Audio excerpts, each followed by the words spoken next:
بسم اللہ الرحمن الرحیم۔ شروع اللہ کے نام سے جو بڑا مہربان اور نہایت رحم کرنے والا ہے۔ اس زندگی میں کچھ چیزیں، واقعات، قصے اس لیے آتے ہیں کہ ہم ان سے سبق حاصل کریں۔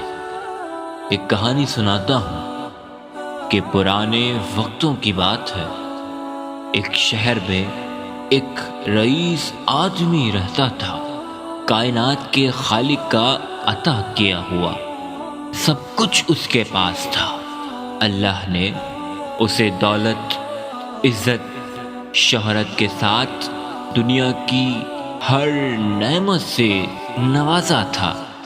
اس کے باوجود رئیس ایک نیک، ایماندار اور خدا ترس انسان تھا۔ وہ غریبوں مسکینوں پر ترس کھاتا تھا، ان کی مدد کرتا تھا۔ اس رئیس کا ایک بیٹا بھی تھا۔ وہ اپنے باپ کی عادتوں کے بالکل برعکس تھا۔ اس کا بیٹا بہت مغرور تھا۔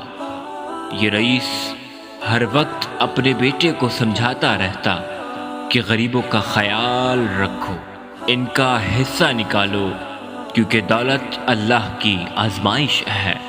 یہ سب کچھ دنیا میں ہی رہ جائے گا اور آگے بس کفن میں جانا ہے۔ رئیس کے بیٹے پر دولت اور دنیا کا ایسا نشہ سوار تھا کہ اسے باپ کی کسی بات کا اثر نہ ہوتا۔ اب وہ وقت آیا کہ رئیس بیمار ہو گیا۔ کافی علاج کے باوجود بھی ٹھیک نہ ہو پایا، اور بات یہاں تک آ پہنچی کہ وہ رئیس بستر مرگ پر آ گیا۔ اس نے اپنے مشیر کو بلایا اور ایک خط کا لفافہ تھمایا اور کہا کہ میرے بیٹے کو اس وقت دینا جب میرا جنازہ قبرستان میں رکھا ہو۔ اس کے بعد بادشاہ نے اپنے بیٹے کو وصیت کی کہ میرے بیٹے، میرے مرنے کے بعد بس مجھے پرانے موزے پہنا کر دفن کرنا۔ مجھے امید ہے تم میری وصیت ضرور پوری کرو گے۔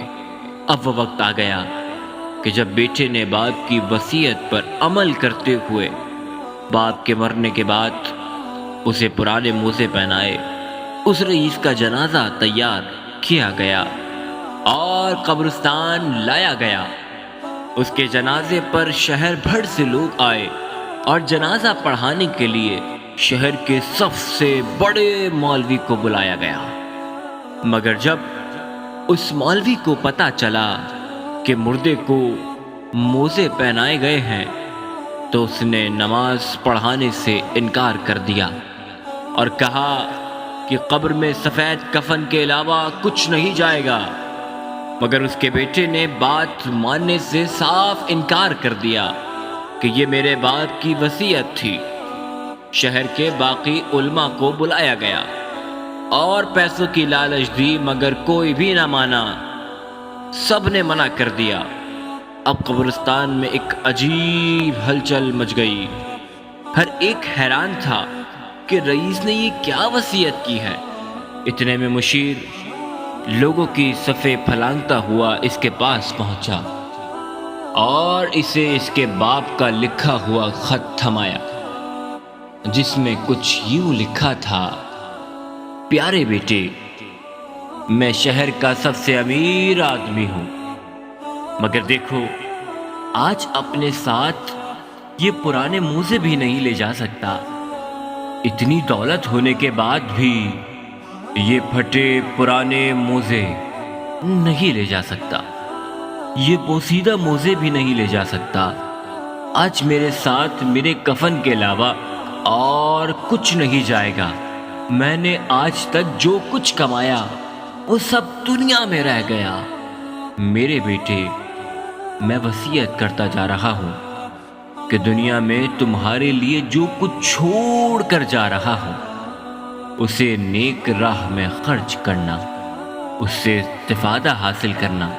یہ پڑھ کر وہ زاروں قطار رونے لگا اور باپ کے جنازے سے بالآخر موزے اتار لیے۔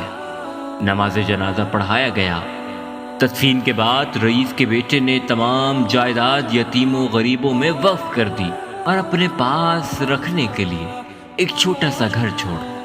دوستو، کچھ واقعات گزر تو جاتے ہیں لیکن ان سے بہت بڑا سبق ملتا ہے۔ میرے دوستوں، جب انسان اس دنیا سے گزر جاتا ہے تو اسے قبر میں صرف سفید کفن کے ساتھ جانا ہوتا ہے، لہٰذا یہ ساری چیزیں دنیا میں رہ جاتی ہیں۔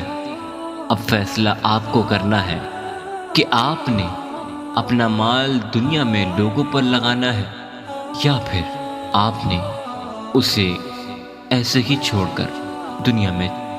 اب یہ آپ نے سوچنا ہے کہ یہ آپ کا مال لوگوں پر لگتا ہے یا پھر آپ اسے فضول کاموں میں خرچ کرتے ہیں۔ پر یاد رکھنا دوستوں، مرنے کے بعد یہ ساری دولت دنیا میں رہ جائے گی۔